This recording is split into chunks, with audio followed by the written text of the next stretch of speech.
আজকের শীর্ষেন্দু মুখোপাধ্যায় এর গল্প গোয়েন্দা বরদাচরণ। গোয়েন্দা বরদাচরণ একটা লাউ চুরির কেস নিয়ে খুবই চিন্তিত ছিলেন।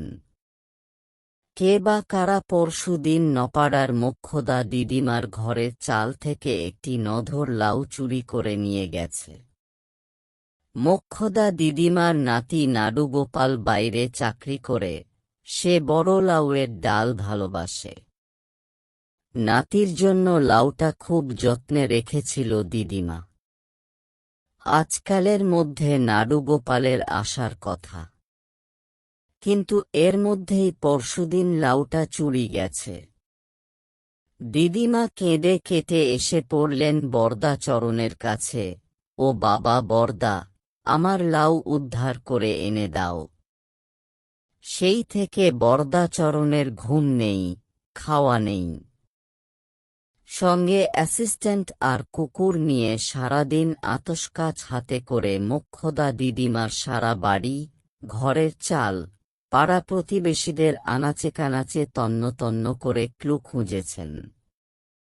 তারপর বাড়ি এসে সারাদিন বসে ভেবেছেন, কাগজ কলমে কি যেন লিখেছেন, আর মাঝে মাঝে হুঁ হুঁ।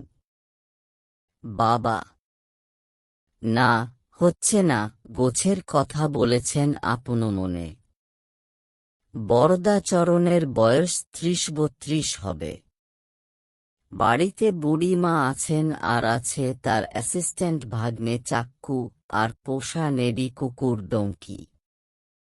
বরদাচরণ মোটাসোটা মানুষ, দনবৈঠক করা শরীর। ভাগ্নে চাক্কু রোগা হলেও জুডো জানে। ডঙ্কি খুবই ভালো ঘেউ ঘেউ করতে পারে। চাক্কু এসে বারবার খোঁজ করে যাচ্ছে, মামা কিছু ভেবে পেলে। বরদা খুবই অন্যমনস্কভাবে বলেন, বোঁটা দেখে তো মনে হয় লাউটা বেশ বড় সড়ি ছিল। তা ছিল। লাউটা বোঁটা কেটে নেওয়া হয়নি, মুচড়ে ছিঁড়ে নেওয়া হয়েছে। হুঁ, ঠিক ধরেছে। টিনের চালের ওপর একটা বড় লাউকে মুচড়ে বোঁটা ছিঁড়ে নেওয়া হলো, অথচ কোনো শব্দ হয়নি। মোক্ষদা দিদিমার ছেঁড়া মশারির মধ্যে প্রচুর মশা ঢুকে পড়েছিল বলে দিদিমার সেরাতে ভালো ঘুম হয়নি, শব্দ হলে তাঁর টের পাওয়ার কথা। চাক্কু চিন্তিতভাবে বলে, সে ঠিক, তবে মোক্ষদা দিদিমা আবার কানে একটু খাটো কিনা। এই সময় বাইরে ডঙ্কি ঘেউ ঘেউ করে উঠল। কে একজন চেঁচিয়ে বলল, কুকুর সামলান। চাক্কু ছুটে বাইরে গেল। একটু বাদে একজন বেশ ভালো চেহারার লোক ঘরে ঢুকেই বললেন, বরদাবাবু, একটা মার্ডার কেস। বরদাচরণ গম্ভীরভাবে তাকে বসতে বলে কেস ডায়েরির খাতাটা টেনে নিয়ে কলম বাগিয়ে বললেন, ডিটেলস বলুন। আমার পোষা কাকাতুয়াটাকে আজ সকালে তার দাঁত থেকে মৃত অবস্থায় ঝুলে থাকতে দেখা গেছে। বরদাচরণ ভ্রু কুঁচকে বললেন, এটা যে অস্বাভাবিক মৃত্যু তা কি করে বুঝলেন? খুবই স্বাভাবিক। ভদ্রলোক উদভ্রান্ত মুখে বললেন, পাখিটার প্রতি আমার প্রতিবেশী রামচন্দ্রের অনেক দিনের লোভ। সে প্রায়ই বলতো, অম্বুজাক্ষ, তোমার কাকাতুয়াটা বড় চমৎকার হরির নাম করে হে। তখন থেকেই ওর মতলব আমার ভালো ঠেকেনি।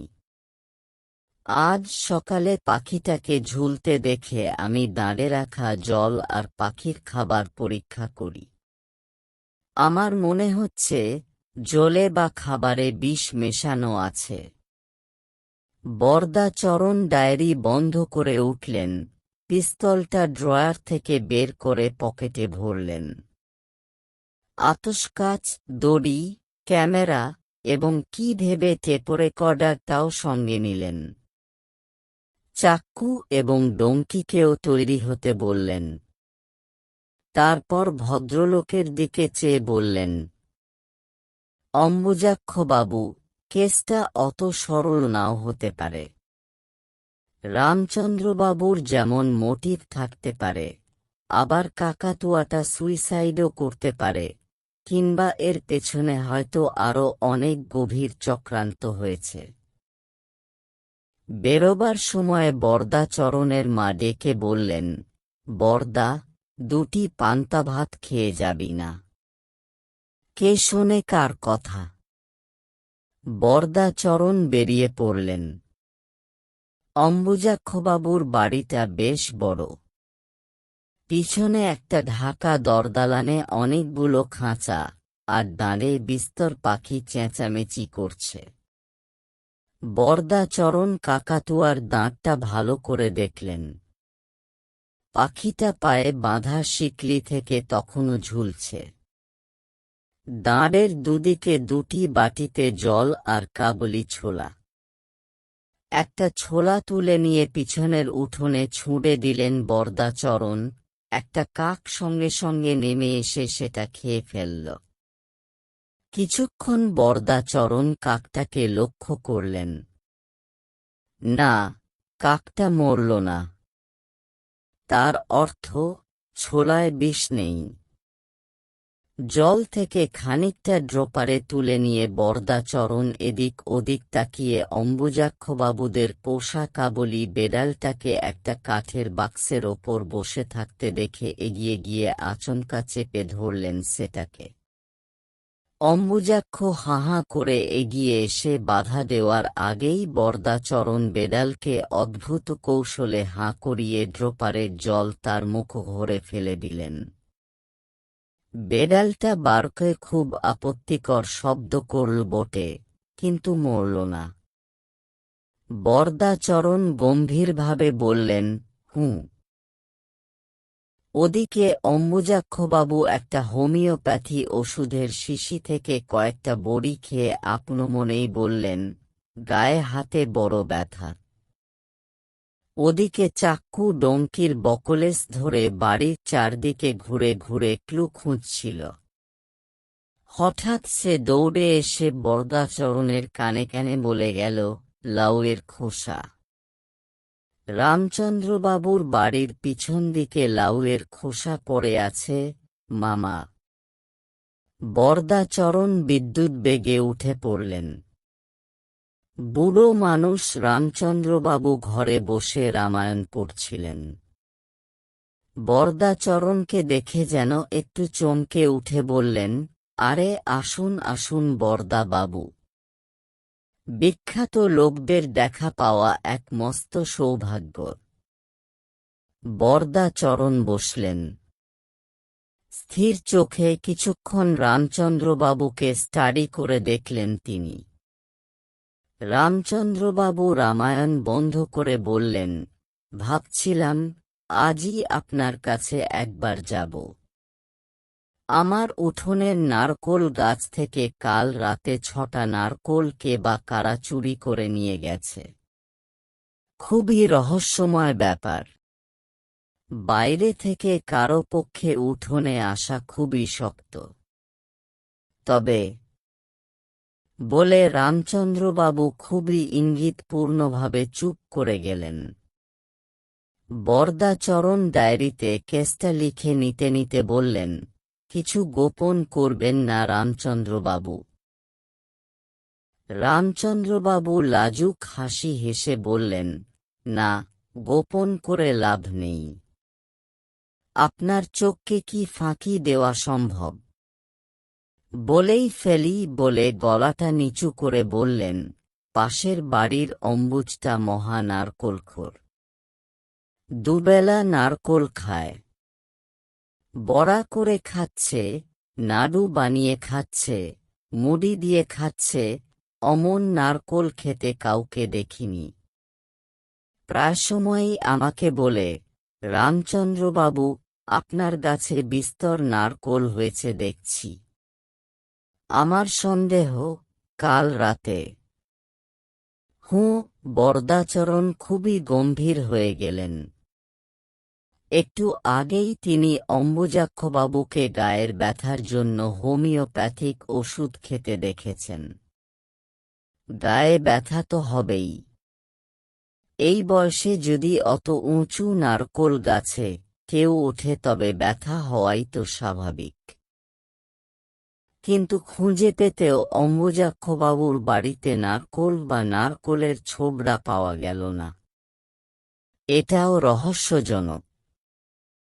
কারণ নারকোল খাওয়া যার নেশা, তার বাড়িতে নারকোলের চিহ্ন খুঁজে না পাওয়াটা খুবই অস্বাভাবিক। কিন্তু রামচন্দ্রবাবুর বাড়ি পিছনে চাক্কুর কথা মতো লাউয়ের খোসা ঠিকই পাওয়া গেল। পরিষ্কার ক্লু। কিন্তু বরদাচরণ চট করে কিছু করেন না। অপরাধীকে সময় দেন। তাকে যে সন্দেহ করা হচ্ছে তা টেরও পেতে দেন না। মোক্ষদা দিদিমাকে লাউয়ের ব্যাপারে আরও কয়েকটা প্রশ্ন করবেন বলে বরদাচরণ ভরদুপুরে দিদিমার বাড়ি এলেন। প্রশ্নগুলো এরকম: লাউয়ের রংটা কিরকম ছিল, গাঢ় সবুজ না সাদাটে? লাউয়ের গায়ে এক জায়গায় একটা পোকার গর্ত ছিল কিনা? বোঁটার কাছে এক জায়গায় একটা নখ বসানোর দাগও পাওয়া যাচ্ছে। রামচন্দ্রবাবুর বাড়ির পিছনের আস্তাকুঁড় থেকে শক্ত লাউয়ের খোসা কুড়িয়ে এনে বরদাচরণ তার মধ্যে এইসব অকাট্য চিহ্ন দেখতে পেয়েছেন। যখন মোক্ষদা দিদিমাকে জেরা করছিলেন বরদাচরণ, তখনই হঠাৎ চাক্কু এসে চুপি চুপি কানে কানে খবর দিয়ে গেল, মামা, মোক্ষদা দিদিমার ভাড়ার ঘরে এক বস্তা নারকেলের ছোবড়া আর 6টা খোসা ছাড়ানো নারকোল। মাথাটা ঘুরে গেল বরদাচরণের। কেসগুলো খুবই জড়িয়ে যাচ্ছে, অসম্ভব জটিল হয়ে উঠছে। মোক্ষদা দিদিমার বাড়িতে নারকোল গাছ নেই, তবে ছোবড়া বা নারকোল আসে কোত্থেকে? ওদিকে রামচন্দ্রবাবুর বাড়ির চুরিয়াওয়া নারকোল অম্বুজাক্ষবাবুর বাড়িতে পাওয়া যায়নি। নারকোলের সংখ্যাটাও আশ্চর্যজনকভাবে মিলে যাচ্ছে। ভাবতে ভাবতে বরদাচরণ উঠে পড়েন। পকেট থেকে পিস্তলটা বের করে দেখে নেন 6টা চেম্বারেই গুলি ভর্তি আছে কিনা। আছে। রাস্তায় পা দিতেই একটা গাড়ি সামনে ঘ্যাঁস করে থামল। গাড়ির ভিতরে এক সম্ভ্রান্ত ভদ্রলোক। তিনি হাত জোট করে বললেন, আসুন, বিখ্যাত গোয়েন্দাকে বাড়ি পৌঁছে দিয়ে ধন্য হই। বরদাচরণ উঠলেন। চাক্কু আর ডঙ্কিও উঠল সামনের সিটে। অচেনা ভদ্রলোক গলা নিচু করে বরদাচরণকে বললেন, একটা খুবই রহস্যময় কাণ্ড ঘটে গেছে। কাল আমার একটা বুড়ো কাকাতুয়া মারা গেছে। খুবই প্রিয় পাখি ছিল আমার। ঠিক করেছিলাম পাখিটার মৃতদেহ একটা ভালো জায়গায় কবর দিয়ে ওপরে একটা চমৎকার সমাধি তৈরি করে দেব। কিন্তু বিপদ হল, কাকাতুয়াটার মরদেহ একটা নাইলনের ব্যাগে ভরে বাইরের বারান্দায় রেখে গতকাল আমি ড্রাইভারকে গাড়ি বের করার কথা বলতে গিয়ে ফিরে এসে দেখি ব্যাগটা নেই। কি সাংঘাতিক কাণ্ড বলুন! কেসটা যদি আপনি নেন। বরদাচরণ সবই টুকে নেন ডায়েরিতে। গম্ভীরভাবে বলেন, হুঁ, কাকাতুয়ার কেস দুটো হলো তাহলে। আশ্চর্য বলে দুশ্চিন্তিত বরদাচরণ বাড়ির সামনে নেমে গেলেন। দুপুরে খুবই অন্যমনস্কভাবে খেতে বসেছেন বরদাচরণ। কি খাচ্ছেন তা বুঝতেই পারছেন না। লাউ, কাকাতুয়া, নারকোল সব জট পাকিয়ে আছে মাথায়। তার মা বললেন, ও বরদা, লাউঘণ্ট দিয়ে আর দুটো ভাত মাখ।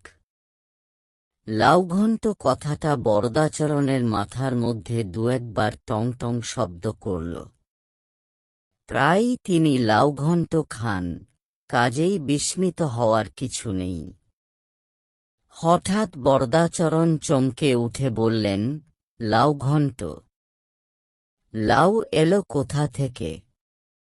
আমি তো আজ বাজার থেকে লাউ আনিনি। মা বলেন, তুই আনবি কেন?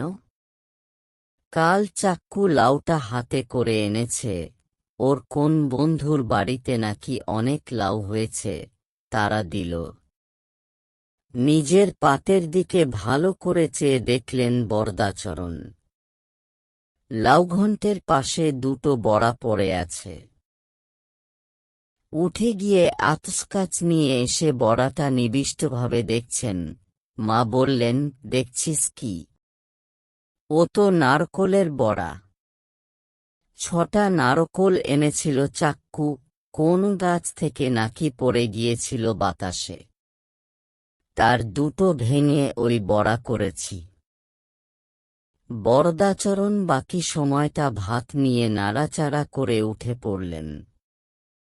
চাক্কু অনেক আগেই খেয়ে দেয়ে কোনো মাস্টারমশাইয়ের বাড়িতে পড়া বুঝতে গেছে। বরদাচরণ পিস্তল আর আতসকাচ নিয়ে ডঙ্কির শেকল ধরে ঘর থেকে বেরোলেন। তন্ন তন্ন করে খুঁজতে লাগলেন চারদিক।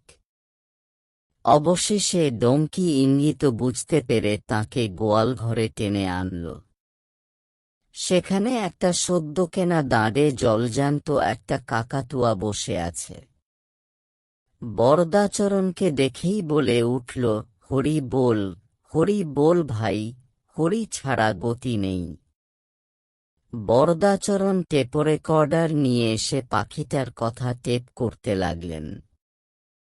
তারপর সারা দুপুর আর সন্ধে আর্কিমিডিস যেমন স্নানের চৌবাচ্চায় ডুব দিয়ে স্পেসিফিক গ্র্যাভিটির চিন্তা করেছিলেন, তেমনি এক চিন্তার চৌবাচ্চায় ডুবে থেকে বরদাচরণও লাউ, কাকাতুয়া আর নারকোলের রহস্যে মগ্ন রইলেন। তারপর আর্কিমিডিস যেমন ইউরেকা বলে লাফিয়ে উঠেছিলেন, ঠিক তেমনি তিনিও লাফিয়ে উঠলেন। সমস্ত রহস্যটাই তাঁর কাছে জল হয়ে গেছে। বস্তুত তিনি এখন বুঝতে পেরেছেন, যে লোকটা মোক্ষদা দিদিমার লাউ চুরি করেছে, সেই একই লোক গতকাল গাড়িওয়ালা ভদ্রলোকের মৃত কাকাতুয়াটা হাত সাফাই করে অম্বুজাক্ষবাবুর জ্যান্ত কাকাতুয়ার দাঁড়ে ঝুলিয়ে রেখে হরিনাম পরায়ণ জ্যান্ত কাকাতুয়াটাকে সরিয়ে ফেলে। আবার সেই লোকটাই কোন এক অজ্ঞাত কারণে রামভক্ত রামচন্দ্রবাবুর নারকোল গাছের 6টা নারকোলও গোপনে নামিয়ে নেয় এবং ওই একই অপরাধী প্রমাণ লোপের চেষ্টায় এবং তদন্তকে বিভ্রান্ত করার জন্য বরদাচরণকে রামচন্দ্রবাবুর বাড়ির পিছনে লাউয়ের খোসার সন্ধান দেয় এবং মোক্ষদা দিদিমার বাড়িতে নারকোল ছোবড়ার অস্তিত্বের কথা ফাঁস করে দেয়। বেশ রাত হয়ে গেছে। সবাই গভীর ঘুমে।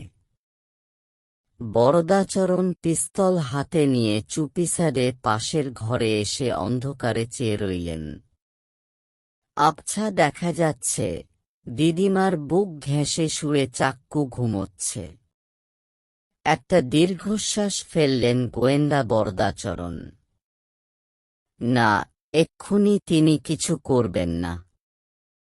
অপরাধীকে তিনি সবসময় আরও সুযোগ দেন। তাতে অপরাধীকে যে সন্দেহ করা হচ্ছে, তা সে বুঝতে পারে না।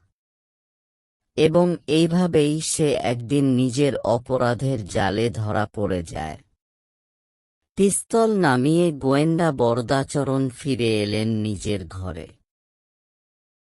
তিনি এখন নিশ্চিতভাবে জেনে গেছেন কে অপরাধী।